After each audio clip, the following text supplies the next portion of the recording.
Des régionales, demain soir à 18h sur France 3.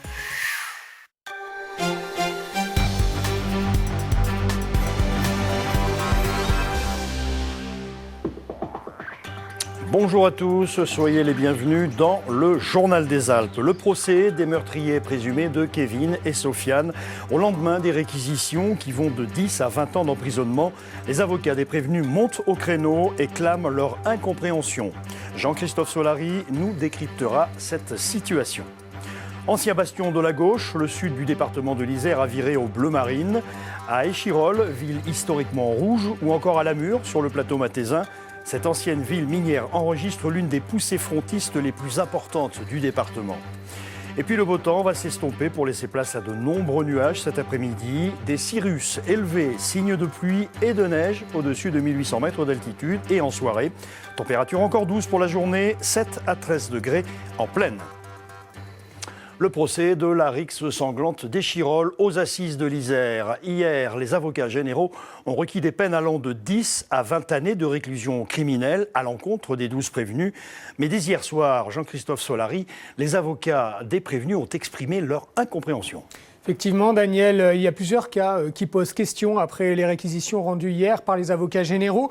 Tout d'abord, le cas de Constant Moukala Ouetou. Son avocat de la défense a plaidé dès hier soir après les réquisitions. Et ce matin encore, il était en colère. Constant n'a été mis en cause que par Ibrahim Kamara, un co-accusé durant l'instruction. Ibrahim Kamara qui me dit d'ailleurs qu'il ne sait pas s'il a mis des coups de couteau ou simplement des coups de poing.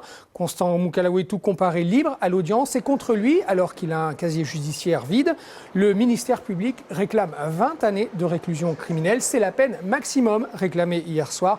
On écoute ce matin Maître David Metaxas. Je ne peux pas comprendre. Sur la base des éléments ténus qu'il y a dans le dossier, il n'y a pas de preuves. Il n'y a que des charges sur lesquelles on s'est expliqué en démontrant que ce n'était pas des indices de culpabilité. On nous demande quand même une peine de 20 ans. Moi, je ne peux pas l'entendre, je ne peux pas le comprendre. Et mon client encore moins. Il dit, mais comment j'ai été libéré, placé sous contrôle judiciaire. On me demande maintenant une peine de 20 ans, ça n'a pas de sens. Et c'est vrai que ça n'a pas de sens. Incompréhension également du côté des parties civiles qui comprennent mal aussi ces réquisitions finalement. Oui Daniel, Maître Spinner, l'avocat des parties civiles, ténor du barreau parisien, qui a une longue expérience des procès au pénal, n'en revenait pas hier. Devoir réclamer seulement 10 ans de prison à l'encontre de Ibrahim Kamara et Mohamed El Hadj. 10 ans, c'est la plus faible des peines réclamées, alors que selon tous les autres co-accusés, rien de tout cela ne serait arrivé sans leur appel à l'expédition punitive. On écoute tout de suite Maître Spinner. C'était un réquisitoire très ferme sur le fond, mais en ce qui concerne les peines, je vous dis que nous avons le sentiment que ceux qui sont à l'initiative de tout cela risquent de bien s'en tirer et ça nous choque profondément. Mais encore une fois, malheureusement, si la justice avait été plus courageuse, vous auriez pu vous faire votre opinion par vous-même, puisque le procès aurait été public, mais on n'a pas voulu que ce procès soit public. Il est vrai, Jean-Christophe, que 20 ans de prison demandés pour les auteurs présumés des coups mortels et 18 ans pour les seconds rôles, ça fait finalement très peu de différence. Oui, seulement 2 années de différence. Et cela s'explique sans doute par un peu d'improvisation lors des réquisitions hier à l'audience. L'avocate générale avait à l'origine réclamé une peine de 24 ans de prison. Et ça n'est pas juridique. Si la peine maximum de 30 ans n'est pas réclamée, alors on tombe automatiquement à une peine de 20 ans de prison et pas de peine intermédiaire. Un tel jugement peut être cassé dans ce cas-là. On écoute Maître Lévy-Soussan, il réagit à cela. On est très étonné, d'abord parce que l'avocat général a réclamé pour l'un des accusés une peine qui juridiquement est impossible. Et lorsque cet avocat général a été corrigé par le président, il a réduit cette peine de 4 ans. On est aussi étonné parce que l'avocat général a fixé des critères de différenciation entre certains accusés et n'a pas appliqué ces critères de différenciation. Alors, tout dernièrement, il y a le cas de Berat Karaborklou. Il risque 10 années de prison. Et selon Maître Spinner lui-même, l'avocat des parties civiles, il n'y a rien dans le dossier qui justifie ces 10 années d'emprisonnement. Maître Ronald Gallo plaidait ce matin. Et cet après-midi, c'est au tour de Maître Ripper, l'avocat d'Ibrahim Kamara. Et il a prévenu, sa plaidoirie devrait durer 4 heures. Merci Jean-Christophe Solari pour ce décryptage politique avec la percée historique du Front National en Matésine. Lamure, la Motte des Veillants ou encore Susville ont voté massivement pour la liste de Christophe Boudot. Depuis la fermeture des mines, le chômage grandissant et l'isolement ont laissé place au ras-le-bol. Jordan Guéant, Dominique Bourget. Derrière la quiétude des paysages, le séisme politique. Au sud de l'Isère, le plateau mathésin a placé le FN en tête pour la toute première fois. Dans cet ancien bastion ouvrier de gauche, les résultats divisent. Je ne sais pas quoi dire, je pense qu'il y a beaucoup de gens qui ne sont pas allés voter hier. Moi personnellement je suis allée voter, pas pour le FN. C'est à prévoir. Pourquoi ? Parce que Pourquoi c'est à prévoir ? je ne vais pas vous répondre sur mes opinions. Ah non, écoute, moi je vous parle franchement, parlez-moi pas du FM. Pourquoi ? Parce que c'est un parti que j'aime pas. Bon, je m'en occupe pas. Ce sont tous les mêmes d'après moi. À la mode d'Aveillan, le Front caracole en tête avec plus de 34% des voix. L'écart est moindre à la Mure, mais le chef-lieu ne résiste pas à la vague bleu marine. Et ici, monsieur le maire est le premier surpris. Mais le ras-le-bol par rapport à une politique nationale, par rapport à quoi ? Par rapport à tout, dire oui, ras-le-bol, donc quand je dis ras-le-bol, c'est ras-le-bol. Au contraire de la tendance nationale, c'est vrai qu'on la voyait moins arriver parce que les gens ont encore beaucoup de problèmes pour se déclarer « oui, moi, je vais voter Front National ». Donc non, ça, les gens ne le disent pas. On l'a subodoré un peu, mais pas plus que ça. Front National. Un ras-le-bol silencieux, assez vague, mais dont bénéficie le FN. Herbert Olagnon milite depuis 5 ans. Jamais il n'aurait imaginé un tel résultat ici. C'est vraiment le ras-le-bol général. On a le ras-le-bol général. Ils ne font rien pour la Mathézine-Trièves. Ils ne font rien. Il n'y a pas d'emploi, il n'y a rien. Il n'y a pas d'usine qui se crée. Ils ne font rien. Dans ces anciennes cités minières, le chômage pèse lourd, au moins autant que l'abstention. Dimanche, seuls 2 électeurs sur 5 ont voté. Voilà sans doute les raisons de ce résultat. Cela fait maintenant 15 jours que la route de secours du tunnel du Chambon est ouverte à la circulation. Une circulation restreinte pour l'instant, mais qui permet à la Grave de sortir de l'isolement et de retrouver un semblant d'activité. Un véritable soulagement pour les habitants et les commerçants du village. Joël Serroni, Christelle Nicolas. Est-ce que la route était bonne? On va passer sur Elle est praticable ou pas? Oui, très bien. Grâce à la nouvelle route de secours, cette équipe du club alpin français de Grenoble retrouve les sommets des Hautes-Alpes. Voilà plus de 7 mois que les alpinistes isérois ne s'arrêtaient plus ici, après leur course. C'est un peu comme si on retrouvait nos cousins, nos voisins, si on avait nos habitudes qui avaient été changées, et puis nos environnements, voilà. Un trait d'union retrouvé entre les deux départements. Une route dédiée au trafic local, sinueuse, étroite et à forte pente, mais qui amène un peu d'oxygène et de réconfort aux habitants de la Grave. On va passer plus de voitures, ce qui fait qu'on a un peu plus de mouvement, un peu plus de clientèle qui vient. C'est pour ça qu'on a ouvert ces jours-ci, voilà, au moins les week-ends. Nombreux sont les Isérois curieux qui, depuis le 24 novembre, sont venus tester cet itinéraire à flanc de montagne où le croisement est parfois délicat. On comprend mieux, en l'empruntant, pourquoi aucun panneau n'indique son existence dans la vallée. Pour le voyageur non averti, la seule voie possible pour relier Grenoble à Briançon passe par Gap, inadmissible pour certains. Vous attendiez à voir les panneaux tous ouverts et repasser par ici? Évidemment. C'est pas possible qu'on n'existe plus sur la carte, hein, ça c'est clair. Hein. On sait qu'elle peut absorber 1500 véhicules jour. Or, le trafic qui va à Briançon, à Serre-Chevalier, les gros week-ends, ça peut monter à 10 000 véhicules jour.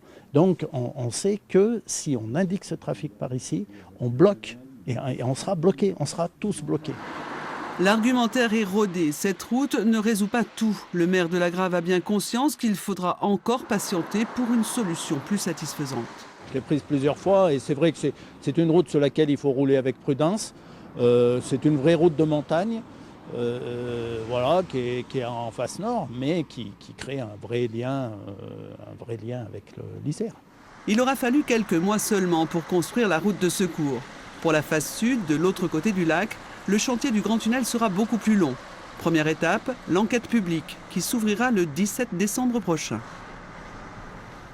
Le portrait d'une PME iséroise qui n'a pas attendu la COP21 pour limiter l'impact sur l'environnement. L'entreprise Gimard Montaz Motino, constructeur de remontées mécaniques, s'est faite remarquer par le département de l'Isère pour sa touche résolument verte dans l'économie du ski. Nathalie Rapuc, Benoît Levaillant. Dernier réglage avant la réception de ce nouveau téléski. Un enrouleur, tout ce qu'il y a de plus banal, à part l'embase. Au lieu de couler du béton directement dans le sol, le constructeur a livré des embases métalliques avec des dalles en béton. Conséquence, moins d'impact dans le sol, la structure est démontable et le chantier est réalisé plus rapidement. Ici, un nouveau remonte-pente avec une particularité. Certains éléments ont été recyclés. Sur ce téléski, nous avons la gare motrice qui a été complètement récupérée. Elle provient d'un téléski qui était à la Toussuire, qui avait vécu ses 30 ans à la Toussuire. Nous l'avons remise en état, contrôlée, revalidée, et nous pouvons aujourd'hui proposer un appareil en quasiment neuf.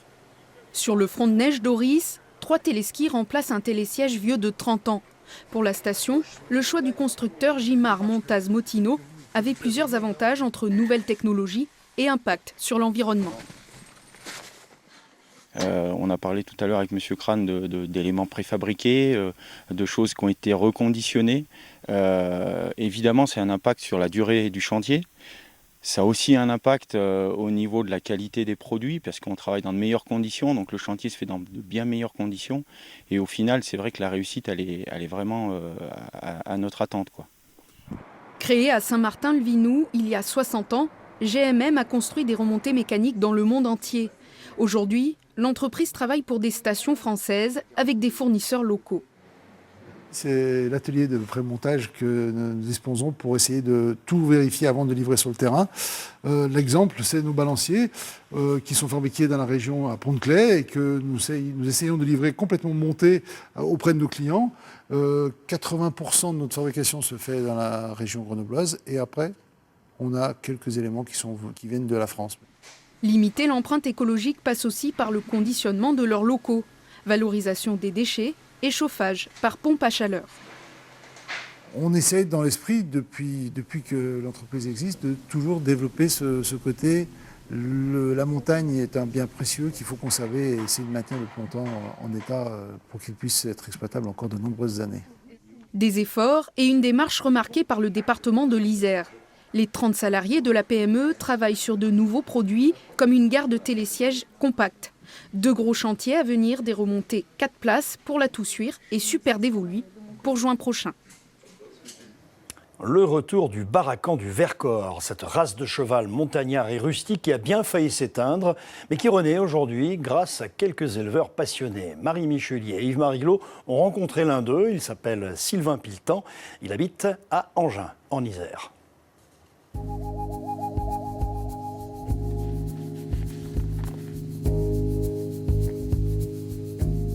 Voilà les chevaux du Vercors de Barakan, donc forgés par le territoire du Vercors. Viens, viens! Rustique, taillé pour résister, c'est ici, au milieu des montagnes, que le cheval du Vercors s'est bâti un physique bien particulier et une identité. Ils sont B. B, c'est marron, avec les extrémités foncées. Donc crin et bas des membres noirs. Pas trop grand, des membres bien bâtis, du crin ondulé, donc bien fourni en crin. Et c'est ces caractéristiques qui vont faire que le cheval sait se défendre s'il pleut. C'est une vraie protection contre la pluie.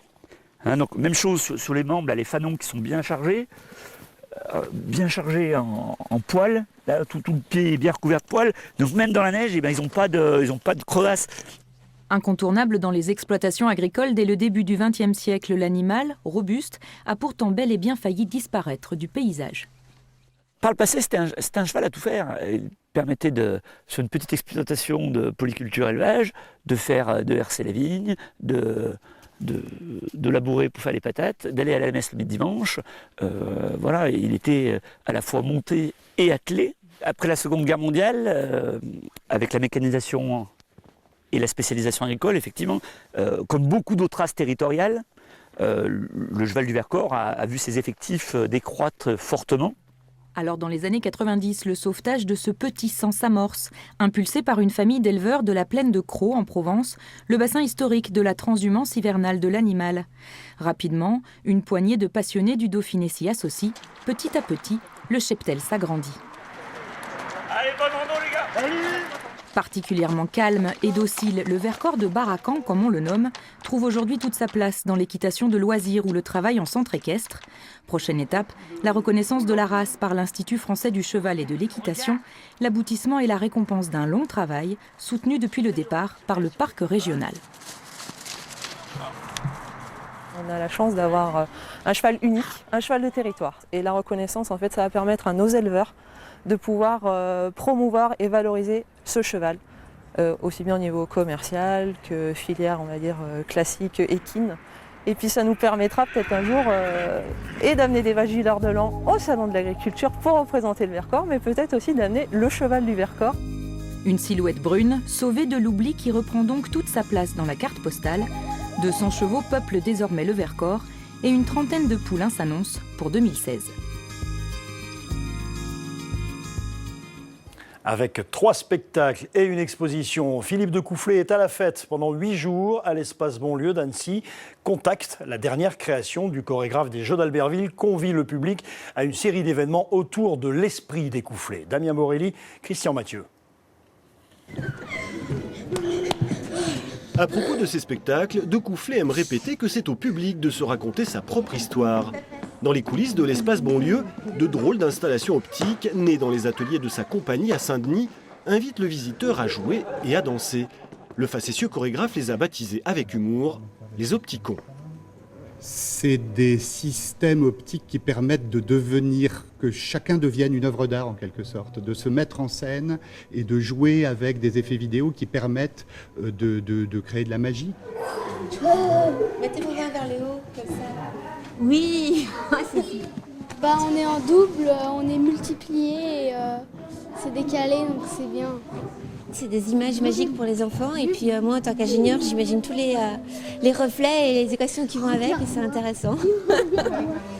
Images démultipliées, jeux de lentilles, l'expo est un clin d'œil à la passion de Coufflet pour Méliès et le cinéma.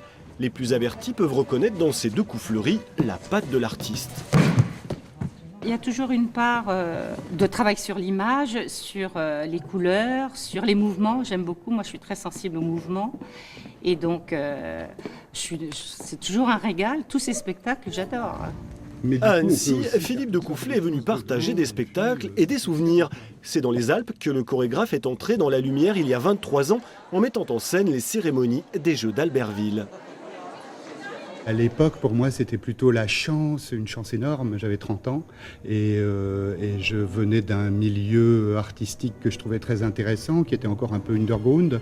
Et j'ai pu révéler comme ça beaucoup de choses qui étaient un petit peu cachées, les faire partager au grand public. Et c'était super, hein, c'était un moment magique. Et donc effectivement, j'ai depuis une relation privilégiée avec la Savoie, la Haute-Savoie. Et chaque fois qu'on vient, c'est vraiment un plaisir. Pourtant, ça fait maintenant longtemps.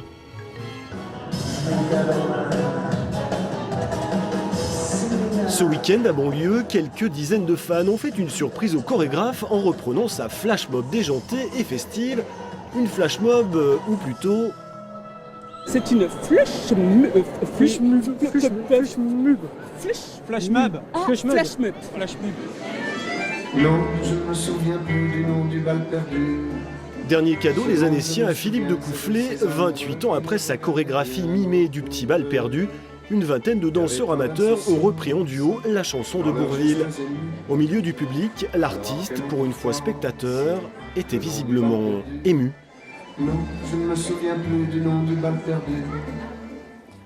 Je vous invite enfin à vous rendre sur notre site internet France 3 Alpes pour y découvrir un article tout en humour sur Annecy et Évian-Thonon-Gaillard qui vont se rencontrer en 32e de finale de la Coupe de France et ce sera bien sûr sur le stade d'Annecy que partagent habituellement ces 2 clubs.